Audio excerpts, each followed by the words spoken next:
안녕하세요. 족부정형외과 전문의 김지범이 들려드리는 발에 관한 톡톡 시간입니다. 네, 오늘의 주제는요, 발바닥 앞에 통증과 굳은 살을 유발하는 병이죠. 중족골통의 수술적 치료 사례에 대해서 말씀드리려고 합니다. 네, 오늘의 주제는 중족골통입니다. 그래서 먼저 중족골통이 어떤 병인지 짚고 넘어갈게요. 중족골이라고 하는 거는 이 그림에서 보시는 것처럼 발등을 구성하는 뼈입니다. 이 중족골의 머리 부위가 발가락과 연결이 되면서 이 발바닥 부위에 닿는 면을 딱 구성을 해요. 이서 중족골의 머리 부위에 높은 압력이 가해져서 통증이 유발되는 질환을 중족골통이라고 하고요. 이 부위에 높은 압력이 가해지니까 이 부위에 굳은 살이 생깁니다. 그럼 굳은 살이 왜 생기냐면 저희 몸에 있는 살은 압력이 많이 가해지면 그 압력을 견디기 위해서 살이 딱딱해지고 굳는 경향이 있습니다. 그래서 중족골통은 여기에 높은 압력이 가해지는 질환이라고 말씀드렸잖아요. 높은 압력이 가해지니까 통증이 생기고 또 살이 그 높은 압력을 견디기 위해서 굳은 살을 내고, 그래서 이 통증과 굳은 살이 이 중족골통의 중요한 문제가 됩니다. 그러면 중족골 머리 부위에 높은 압력이 발생하는 이유는 뭐냐? 가장 흔한 거는 중족골의 모양이 이상해서 중족골의 머리 부위가 돌출되는 거예요. 그래서 이 중족골의 머리 부위가 앞으로 돌출되는 경우도 있고 옆으로 돌출되는 경우도 있을 수 있습니다. 근데 생각을 해보시면 저희 몸에서 발은 항상 지면과 부딪히고 신발과 부딪히잖아요. 그러다 보니까 어딘가가 모양이 매끄럽지 않고 어딘가가 돌출되어 있으면 걷거나 신발 신을 때마다 그 부위가 자꾸만 부딪힐 수밖에 없고, 그러다 보면 그 부위의 압력이 높게 가해질 수밖에 없습니다. 그래서 중족골의 모양이 있어서 어딘가가 돌출이 되면 그게 가장 확실한 중족골통의 원인이 됩니다. 그 다음은 아킬레스 힘줄이 짧은 경우가 있어요. 아킬레스 힘줄은 이 발 모양으로 보실게요. 발을 이렇게 차고 나가는 힘을 주는 힘줄입니다. 그러다 보니까 발이 차고 나갈 때 발의 앞부분에 힘이 집중이 되잖아요. 그래서 아킬레스 힘줄이 짧으면 이렇게 차고 나갈 때 발 앞쪽에 높은 압력이 가해지게 돼요. 그러면서 또한 중족골통의 원인이 될 수가 있죠. 그래서 이렇게 중족골 머리에 높은 압력이 발생을 하게 되면 통증 및 굳은 살이 발생하게 되고, 이러한 병을 다시 한번 말씀드립니다. 이러한 병을 중족골통이라고 합니다. 중족골통 환자를 그럼 수술적으로 치료를 했을 때 수술 전후 상태를 먼저 간단히 보여드릴게요. 이 환자는 두 번째 발가락 아래랑 다섯 번째 발가락 아래에 중족골통이 있었습니다. 그래서 이 부위에 통증이 있었고 양측 발이 똑같이 굳은 살이 또 베개 있었죠. 그래서 이 환자의 중족골통의 원인은 중족골이 돌출되어 있는 게 있었고 아킬레스 힘줄이 짧은 게 있었습니다. 그래서 중족골의 돌출은 중족골 교정절골 수술을 했고, 아킬레스 힘줄이 짧은 거는 비복근 근막 절제 수술로 해결을 했어요. 그래서 교정절골 수술이라는 거는 뭐냐면 중족골의 머리가 돌출이 되어 있잖아요. 그럼 그걸 돌출 안 되게 교정을 해줘야겠죠. 그래서 잘라서 돌출이 안 되게 교정을 한 다음에 그 상태로 고정을 하는데, 두 번째 발가락은 줄이는 방향으로 교정을 했고, 두 번째 중족골은 이 길이를 줄이는 방향으로 했고, 다섯 번째 중족골은 밖으로 튀어나오는 걸 안으로 넣어주는 방향으로 교정한 다음에 철판과 나사 그리고 핀으로 교정했습니다. 수술을 3개월째 맞더니 굳은 살을 특별히 손을 안 댔음에도 불구하고 다섯 번째, 두 번째 발바닥 아래쪽에 굳은 살이 모두 없어진 게 확인이 되고요. 수술 후 6개월째 양쪽 발을 같이 수술했음에도 불구하고 굉장히 부드러운 발걸음을 보여주고 있습니다. 그래서 지금부터 이 환자에 대해서 좀 더 자세히 말씀드릴게요. 환자는 젊은 남자였고요. 구두를 착용하고 장시간 서 있는 직업을 하는데 두 번째 발가락과 다섯 번째 발가락 아래 발바닥 부위에 굳은 살이 계속 있으면서 오래 서 있으면 통증이 생긴다고 했습니다. 그리고 이러한 굳은 살은 제거를 해도 자꾸만 재발한다고 그랬어요. 수년 이상 이러한 불편감이 계속되어서 제 외래에 오셨는데요. 환자의 외관 사진을 보면 두 번째 발가락하고 다섯 번째 발가락 아래 부위에 이렇게 굳은 살이 생겨 있는 것이 확인이 됩니다. 그리고 그러면 이게 이제 통증도 있고 굳은 살도 있으니까 이건 중족골통이구나. 이런 중족골통의 원인은 뼈가 돌출되어 있는 게 있으니 엑스레이를 찍어보자. 그래서 엑스레이를 찍어봤더니 아니나 다를까 두 번째 발가락이 두 번째 중족골은 앞으로 튀어나와 있고요. 양쪽이 동일하게. 다섯 번째 중족골은 바깥쪽으로 튀어나와 있는 게 확인이 되었습니다. 그래서 이 환자는 진단은 중족골통이 맞고 중족골통의 원인은 튀어나온 중족골, 두 번째와 다섯 번째 중족골인 거죠. 근데 그 방향이 좀 다른 게 두 번째 중족골은 앞으로 튀어나와 있어요. 그러면 이게 중족골통의 원인이 왜 되냐면 사람들이 다 이렇게 걷잖아요. 그러니까 요 중족골의 길이가 조화를 이루어야 되는데 얘 혼자만 앞으로 튀어나와 있으면 걸을 때 여기가 더 많이 닿으니까 찍히게 되겠죠. 그리고 다섯 번째 중족골은 밖으로 튀어나와 있어요. 우리가 근데 신발을 신잖아요. 그럼 밖으로 튀어나와 있으면 이 부위가 또 자꾸만 닿아서 굳은 살 및 통증이 생기게 됩니다. 그래서 이러한 중족골 모양의 이상이 높은 압력이 되고 압력의 원인이 되고 또 이거는 조갑 검사로도 확인이 가능합니다. 조각 검사라는 것은 뭐냐면 걸을 때 발바닥에 어떤 부위가 어떠한 압력이 가해지는지를 보는 검사죠. 그래서 두 번째 중족골의 머리 부위에 가해지는 압력이 가장 높은 거죠.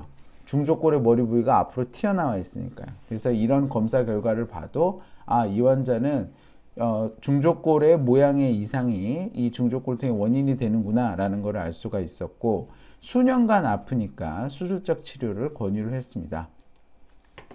그럼 중족골통의 수술적 치료 목적이 무엇이고 어떻게 하는지 말씀을 드릴게요. 중족골통의 수술적 치료 목표는 중족골 머리 부위에 걸리는 압력의 원인을 감소시키는 거죠. 그래서 아까 앞에서 계속 설명을 드렸지만 첫 번째 원인은 중족골의 모양 이상으로 인한 돌출이 그 주된 원인이 됩니다. 그래서 이러한 거는 교정절골 수술로 해결을 할 수가 있어요. 교정절골 수술 말이 어렵지만 앞에서 잠깐 설명드렸듯이 뼈 모양이 안 좋은 거를 뼈를 잘라서 그 모양이 안 좋은 것을 고치고 그 상태에서 핀이나 나사로 고정하는 것을 이야기를 합니다. 그러면 제가 아까 앞서 사진에서 말씀드렸듯이 두 번째 중족골은 앞으로 튀어나와 있다고 그랬잖아요. 그러니까 이 길이를 줄이면 되겠죠. 길이를 줄이기 위해서 이렇게 요 빨간 선 방향으로 자른 다음에 요 노란색 조각을 위로 올립니다. 그러면 요 길이가 이렇게 단축이 돼요. 그럼 단축이 된 상태에서 나사와 철판으로 고정을 하면 되고요. 다섯 번째 중족골은 바깥쪽으로 튀어나와 있잖아요. 그래서 요 빨간색 점선 방향으로 또 뼈를 자르고 요 노란색 요 부분을 안쪽으로 밀어 넣습니다. 그럼 바깥쪽으로 튀어나온 부위가 쑥 들어가게 되고 이걸 유지하기 위해서 핀으로 교정했습니다. 그래서 수술 후에 보면 튀어나온 부위가 다 해결이 된 게 확인이 되죠. 그래서 다시 정리를 해보면 이중족골은 앞으로 돌출되어 있으니 길이를 단축해주고 오중족골은 옆으로 돌출되어 있으니 안으로 넣어주는 수술을 했습니다. 자, 그 다음에 아킬레스 힘줄의 단축도 중족골통의 원인이 될 수 있습니다. 이유는 왜냐하면 아킬레스 힘줄은 발이 지면을 차고 나가는 힘을 주는 역할을 하기 때문에 그래요. 그래서 아킬레스 힘줄이 짧으면 발이 지면을 강하게 차고 나가고요. 그 결과 발 앞에 높은 압력이 가해지게 됩니다. 그럼 이렇게 아킬레스 힘줄이 짧은지 안 짧은지를 어떻게 하냐? 주로 수술장에서 이학적 검사를 통해서 확인을 합니다. 그래서 이 환자처럼 무릎을 폈을 때는 발목이 어떻게 해도 위로 안 올라가는데 무릎을 굽힌 상태에서는 발목이 쑥쑥 올라간다. 이거는 아킬레스 힘줄의 일부를 구성하는 비복근만 짧은 겁니다. 그래서 이 환자는 비복근 근막을 찾아서 비복근 근막을 절제해주는 수술을 동시에 시행했습니다. 그래서 중족골통 수술 그 과정 및 재활은 어떠했는지 말씀을 드릴게요. 마취는 발과 발목만 마취를 하고 재워드리고요. 입원 기간은 2박 3일이 필요합니다. 오전에 입원해서 오후에 수술하고 48시간 동안 통증을 조절하는 게 필요해서 최소 2박 3일이 필요한 거고요.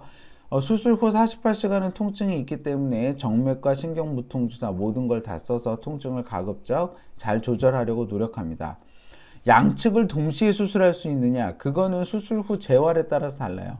수술 후 재활 기간 동안 다 디뎌도 된다고 하면 당연히 양측을 동시에 수술해도 되는데 이 중족골통의 수술은 6주간 아래서 보이는 이러한 보조 신발을 신으면 보행이 가능합니다. 왜 이 신발을 신으면 보행이 가능하냐? 이 신발 보시면은 이 앞에 부분이 완전히 없잖아요. 그래서 체중을 디딘다고 하더라도 이 신발을 신고 있으면 수술한 부위, 즉 중족골의 머리 부위에는 압력이 가해지지 않기 때문에 수술한 게 흐트러지질 않습니다. 그래서 이렇게 보조 신발을 신고 이 수술은 바로 보행이 가능하고 그렇기 때문에 양발을 동시에 수술하는 게 가능합니다. 대부분 수술 후 3개월째에는 일상생활에 복귀를 해요. 제가 이 환자분 수술에 대해서 말씀드릴 때 굳은 살은 따로 제거했다는 말씀은 안 드렸습니다. 이유는 굳은 살을 따로 제거 안 해도 돼서 그러는 건데요. 굳은 살이라는 것은 높은 압력에 적응하기 위한 살의 변화입니다. 그래서 압력이 해소가 되면 저절로 굳은 살은 없어져요. 그렇기 때문에 굳은 살 제거하는 수술은 따로 안 했고요. 환자는 수술 후 3개월 차에 뼈가 붙은 것이 확인이 됐습니다. 그래서 이 수술 전후 사진 비교를 보시면 수술 전에 두 번째랑 다섯 번째 발가락 아래에 굳은 살이 있었는데 수술 후 3개월째 굳은 살에 대해서는 아무런 조치도 취하지 않았지만 굳은 살이 저절로 사라진 게 확인이 됩니다.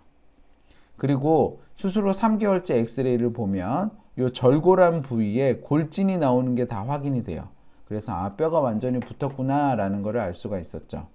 그리고 양측을 동시에 수술했음에도 불구하고 수술 후 6개월째에 보면 환자가 부드러운 걸음걸이를 보여주고 있습니다.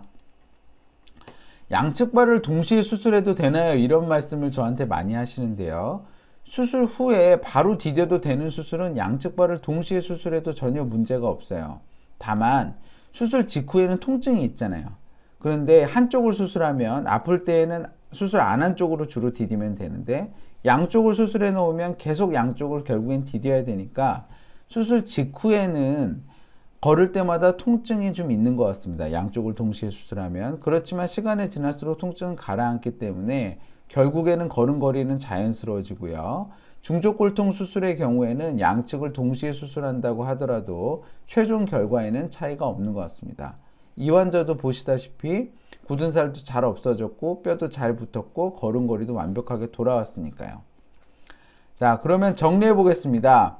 중족골통이라고 하는 것은 중족골 머리 부위에 가해지는 높은 압력이 굳은 살 및 통증을 발생시키는 병입니다.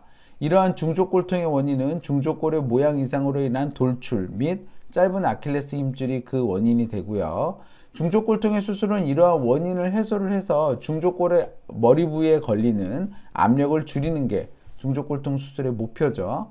그래서 이러한 목표를 이루기 위해서 중족골 교정 절골 수술 및 비복근 근막 절제 수술을 시행해 볼 수 있습니다.